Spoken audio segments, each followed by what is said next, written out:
আলাইকুম ওয়া রাহমাতুল্লাহি ওয়া বারাকাতুহু। কাইফা লুক আম্মি?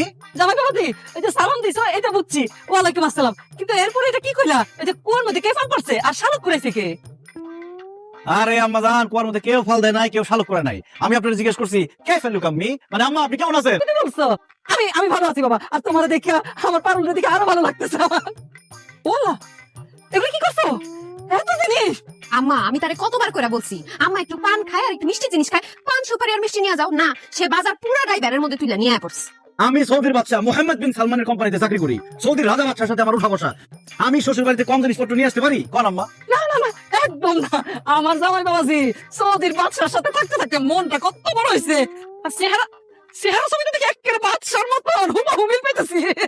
ধন্যবাদ আম্মা। আমি কইলাম হাতের বাচ্চা তুই কে? তুমি ওরা চিন্তাছো না, আমার ছোট ভাই মন্টু, তোমার শালা। তুই তখন কি শিখনা বাতলা ছিলা?